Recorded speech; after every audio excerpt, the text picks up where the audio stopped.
हमारे देश में एक विचारधारा भी चल रही है। नरेंद्र मोदी जी जिस प्रकार से आए, हमारे देश में 2014 में जीते, तो उन्होंने एक विचारधारा का स्टार्ट किया, बेटी बचाओ बेटी पढ़ाओ।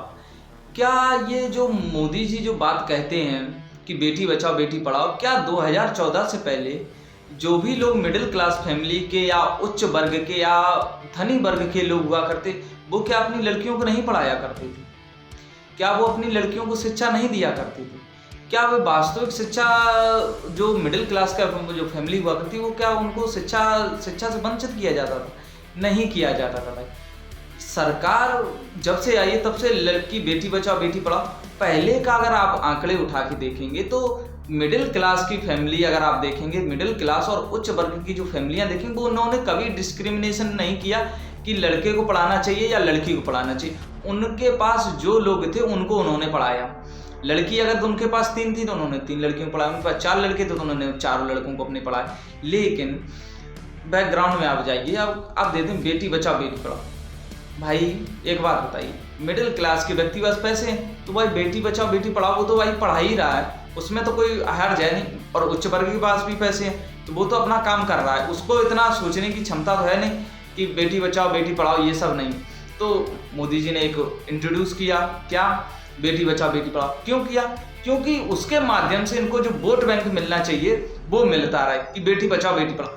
मैं आपसे 2014 से पहले जितने लोग हैं या जितनी महिलाओं ने पास किया, क्या आपको लगता है कि बेटी बचाओ बेटी पढ़ाओ से आज लागू हुआ, उससे पहले जो मिडिल क्लास के लोग थे या उच्च वर्ग के लोग थे, क्या उन्होंने अपनी बेटियों को नहीं पढ़ाया? सभी लोगों ने, ज़्यादातर लोगों ने, सभी लोगों ने अपनी लड़कियों को पढ़ाया। जिसके पास पैसा था उसने किसी भी लड़के या लड़की में कोई भेदभाव किया ही नहीं, उसने सबको पढ़ाया, क्योंकि वो नहीं चाहते कि मैं किसी भी तरह का भेदभाव करूं। ये बात सच्चाई है, बिल्कुल भेदभाव नहीं किया। लेकिन आप इस बात को 2014 में आते हैं और इंट्रोड्यूस करते हैं बेटी बचाओ बेटी पढ़ाओ। क्यों इंट्रोड्यूस करते हैं? इसलिए इंट्रोड्यूस करते हैं कि कहीं ना कहीं बैकग्राउंड से, महिला पक्ष से अगर मुझे वोट अगर मिल जाएगा तो कहीं ना कहीं मैं चुनाव में इसका उपयोग करूंगा। क्यों इस तरह की विचारधाराओं को आगे बढ़ाया जाता है?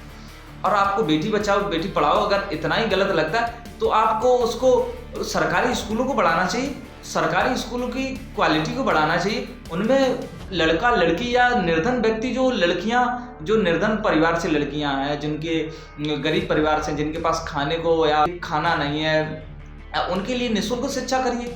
आपने सरकारी स्कूल बढ़ाए नहीं, आपने स्कॉलर्स का कोई उसमें प्रबंध किया नहीं, उन्हें ज़्यादातर चीज़ों दी नहीं, तो आप लोग सोचते हैं कि इस तरह से आप लोग चाहते हैं बेटी बचाओ बेटी पढ़ाओ।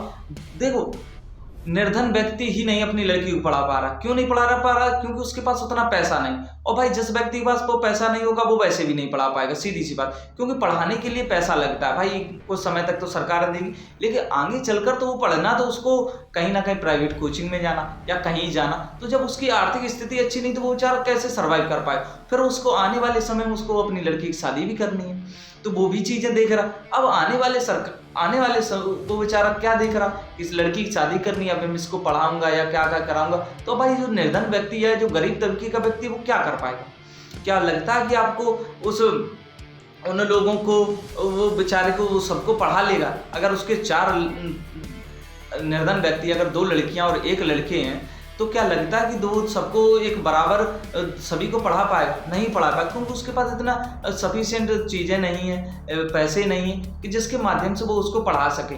लेकिन लोगों हमेशा उसमें एक कहीं ना कहीं आने वाले समय में 2 जैसे लड़का लड़की के बीच में जो इक्वालिटी जो पहले हुआ करती थी, वो इनइक्वालिटी कर दी है। लोगों को जबरदस्ती बता दिया कि लड़कियों का शोषण हो रहा है, लड़कियों का शोषण। हम मानते हैं लड़कियों का शोषण हो रहा है, लेकिन बेटी बचाओ बेटी पढ़ाओ सभी पढ़ा रहे हैं। कोई ऐसा वर्ग नहीं है जिसको पैसा हो उसने अपनी लड़की को ना पढ़ाया हो या अच्छी एजुकेशन ना दी। लड़के से ज़्यादा खर्च लोगों ने अपनी लड़कियों पर किया है। लेकिन आप लोग इस तरह से जब सरकारें लाती हैं बेटी बचाओ बेटी पढ़ाओ, सभी लोग पढ़ा रहे हैं भाई, सभी लोग पढ़ा रहे हैं, लेकिन आप लोग एक अपना राजनीतिक एजेंडा पूरा करने के लिए हमेशा उसको बैकग्राउंड में चला देते हैं, फिर उससे के माध्यम से आपको वोट बैंक मिल जाता, और आप लोग काम एक भी नहीं करना चाहते हो।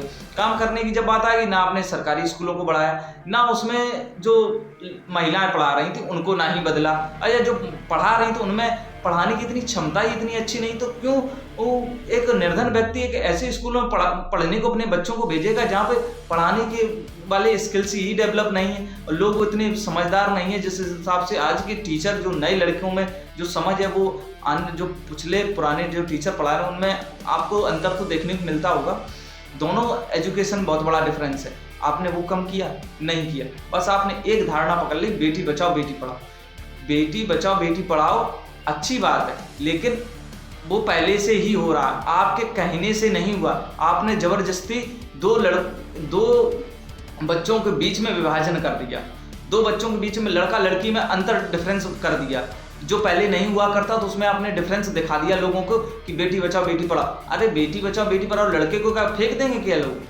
भाई लड़के को भी तो रखेंगे, जबकि वास्तविक सच्चाई तो ये है कि वंश परंपरा वही बढ़ाएगा। भाई वंश परंपरा वही बढ़ाएगा, तो उसको क्या वो नहीं पढ़ाएंगे? जरूर पढ़ाएंगे। तो जो लोगों को लगता है बेटी बचाओ बेटी पढ़ाओ अच्छी बात है, लेकिन कम से कम उन गरीबों को जो आपने पेट्रोल 100 रुपये कर दिया, डीजल 100 रुपये कर दिया, हर चीज़ में आपने महंगाई कर दी, ना आप MSP ला रहे हो, ना किसी तरह का काम कर रहे हो। MSP लाते कम से कम किसानों को कुछ मिलता, कुछ उनको पैसा मिलता तो वो अपने बच्चे को पढ़ा पाते। आपने बस ये कह दिया बेटी बचाओ बेटी पढ़ाओ, लेकिन जब उनको पास पैसा ही नहीं होगा तो क्या बेटी बचाओ बेटी पढ़ाओ ये सक्सेस हो पाएगा? नहीं हो पाएगा, क्योंकि आपकी धारणा थी ही नहीं वो करने की। आपकी धारणा ये थी कि उसको राजनीतिक मोड़ दिया जाए और उसके माध्यम से वोट बैंक हासिल की जाए। लेकिन ये आने वाले समय में ये जो जिस तरह की विचारधारा सरकारों की चल रही, मुझे नहीं लगता कि आने वाले समय में ये ज़्यादा दिन टिक पाएंगे। और आने वाले समय में आप जैसा देख रहे हैं कि देखो समय के साथ चीज़ों में बदलाव होता है, बदलाव के साथ चीज़ें अगर आप अच्छे नहीं करोगे तो आदमी के पास दूसरा ऑप्शन होता है, वो कहीं दूसरे और पे शिफ्ट हो जाएगा। अगर आपको ये वीडियो अच्छा लगा हो, लाइक करो, कमेंट करो, शेयर करो। आप हमको बताइए कि क्या इस वीडियो में कमी रही या क्या इसमें सुधार किया जा सकता था। आप लोग साधारण बता सकते हो, उसमें कोई ज़्यादा गलत कमेंट करने की ज़रूरत नहीं। धन्यवाद। जय श्री राम।